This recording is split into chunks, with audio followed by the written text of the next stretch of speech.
Hi friends, कैसे हैं आप लोग। आशा करता हूं कि आप अच्छे होंगे और आपकी पढ़ाई लिखाई बहुत बहुत अच्छे ढंग से चल रही होंगी। तो चलिए आज हम क्लास 8 यानी चैप्टर नंबर 3 फसल उत्पादन एवं प्रबंधन, इसको आज हम समझेंगे।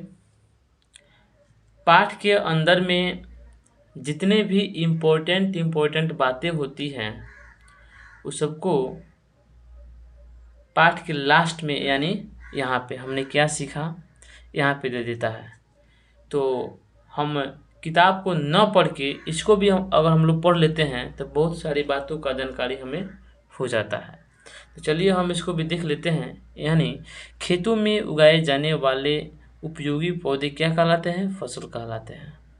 आपसे कोई पूछ देगा कि फसल क्या है या फसल किसे कहते हैं, तो आप क्या बोलिएगा? खेतों में उगाए जाने वाले उपयोगी पौधे फसल कहलाते हैं।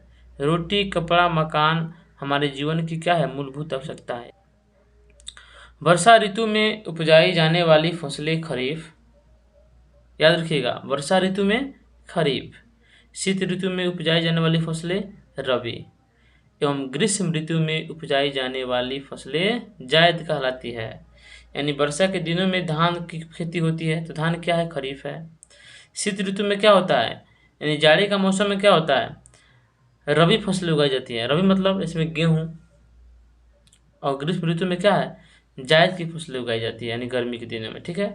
अब आइए यहाँ पे थोड़ा और कुछ है, इसको भी हम लोग आराम से देख लेते हैं। देखिए, खेत की तैयारी के लिए जुताई, समतलीय आदि क्रियाएं करनी पड़ती है। अगर मान लीजिए खेत की तैयारी करनी है तो ऊबड़ खाबड़ जमीन में तो नहीं होगा ना, उसके लिए क्या है? समतलीय भूमि चाहिए, तब हम आसानी से जुताई कर पाएंगे। तो वही बोल रहा है कि खेत की तैयारी के लिए जुताई, समतलीय आदि क्रियाएं करनी पड़ती है। ठीक है। बीज की बुवाई उचित दूरी एवं उचित गहराई पर करना चाहिए। फसल में खाद एवं उर्वरक को उचित मात्रा में प्रयोग करना चाहिए। देखिए, हर चीज़ को विटामिन, मिनरल्स, खनिज की आवश्यकता होती है। उसी प्रकार फसलों को भी क्या है? खाद और उर्वरक की क्या है? उचित मात्रा में ज़रूरत होती है। तो इसको भी हम लोग उचित मात्रा में दें। अच्छी फसल उत्पादन के लिए सही अंतराल पर सिंचाई जरूरी है। सिंचाई के आधुनिक तरीके छिड़काव तंत्र एवं ड्रिप तंत्र। छिड़काव तंत्र एवं ड्रिप तंत्र, ये क्या होता है? ड्रिप तंत्र भी एक पाइप द्वारा एक पानी पटाने का एक तरीका है। फिर देखिए, निराई द्वारा खरपतवारों का नियंत्रण कैसे किया जाता है, हम आगे पढ़ेंगे इसके बारे में क्वेश्चन के माध्यम से। अनाज को भंडारण से पहले अच्छी तरह धूप में सुखाना चाहिए। इससे क्या हो कि अनाज में नमी पैदा ना हो, ताकि अनाज सड़े नहीं। अब आइए हम एक एक करके अभ्यास के प्रश्नों को हल कर लेते हैं। देखिए, सही विकल्प चुनना है।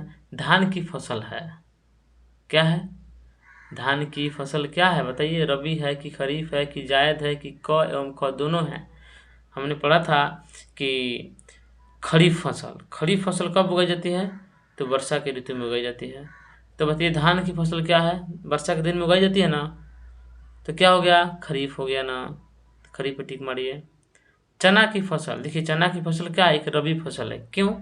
क्योंकि ये शीत ऋतु में यानी जाड़े के मौसम में उगाई जाती है। ठीक है। अब आइए 3 नंबर में उर्वरक है। अब बताइए, उर्वरक कार्बनिक पदार्थ है कि अकार्बनिक पदार्थ है? क्या है? तो आप याद रखिएगा, उर्वरक क्या है? एक कार्बनिक लवण है। क्या है? उर्वरक कार्बनिक लवण है। 4 नंबर में देखिए, खरपतवार हटाने को कहते हैं, क्या कहते हैं? तो खरपतवार हटाने को निराई कहते हैं। ठीक है। अनाज का भंडारण किया जाता है जूट के बोरों में, धातु के पात्रों में, कोठियों में, एफसीआई गोदामों में, उपयुक्त सभी में। देखिए यहाँ पे सभी होगा, यानी अंगा हो जाएगा। अब देखिए, रिक्त स्थानों को भरना है। अब देखिए, सब हमने भर दिया है ताकि आपको दिक्कत नहीं हो। देखिए, मिट्टी को उलटने पलटने की प्रक्रिया क्या कहलाती है? जुताई कहलाती है। खाद क्या है? उर्वरक क्या था? अकार्बनिक लवण था, लेकिन खाद क्या है? कार्बनिक पदार्थों का मिश्रण है। खाद क्या है? कार्बनिक पदार्थों का मिश्रण है। इसमें क्या भरेंगे? कार्बनिक भरेंगे, पदार्थ नहीं भरेंगे क्योंकि पदार्थ यहाँ पे है। ठीक है। धान एवं गन्ना में अधिक सिंचाई की ज़रूरत होती है। जहाँ भी धान है और गन्ना है वहाँ पे क्या है, अगर बारिश नहीं होगा तो क्या हमारा वो प्रॉपर रूप से उसका उपज बढ़िया नहीं होगा और सूख जाएंगे। इसलिए धान एवं गन्ना में क्या होता है, सबसे ज़्यादा पानी की आवश्यकता होती है। ठीक है, अब आइए हम नेक्स्ट क्वेश्चन की बात करते हैं। केंचुओं को किसान का मित्र कहा जाता है, ये सभी कोई जानता है। फलदार पौधे को पानी देने का सबसे अच्छा तरीका क्या है, ड्रिप तंत्र है, क्योंकि ड्रिप तंत्र में पानी वेस्ट नहीं होता है, बर्बाद नहीं होता है, प्रॉपर रूप से पौधे के पास ही पानी पहुंचता है। इसलिए ड्रिप तंत्र क्या है, काफ़ी इम्पोर्टेंट है। यदि आपको टाइम मिले तो किताब पढ़ लीजिएगा, उनमें ड्रिप तंत्र के बारे में काफ़ी बढ़िया से बताया गया है। अब देखिए 3 नंबर में कॉलम ए और कॉलम बी से क्या करना है, मिलान करना है। खरीफ फसल क्या हो जाएगा, धान एवं मक्का। खरीफ फसल क्या हो जाएगा, धान एवं मक्का हो जाएगा। रबी फसल क्या हो जाएगा, गेहूं, चना और मटर हो जाएगा। ठीक है, रासायनिक उर्वरक क्या है, यूरिया एवं सुपर फॉस्फेट है। कार्बनिक खाद क्या है, गोबर, मूत्र एवं पादप अवशेष है। ठीक है, हार्वेस्टर क्या है, तो हार्वेस्टर कटाई का एक यंत्र है, यानी फसलों को काटने का एक यंत्र होता है हार्वेस्टर। ठीक है, तो चलिए आशा करता हूँ कि आपको बहुत बढ़िया से समझ में आया होगा। क्वेश्चन नंबर 4 हम कल पढ़ेंगे, तब तक आप इतना जितना हम पढ़ा दिए हैं उसको रिवीजन कीजिए और याद कीजिए। ठीक है, तो आज के लिए इतना ही, कल फिर मिलते हैं। जय हिंद।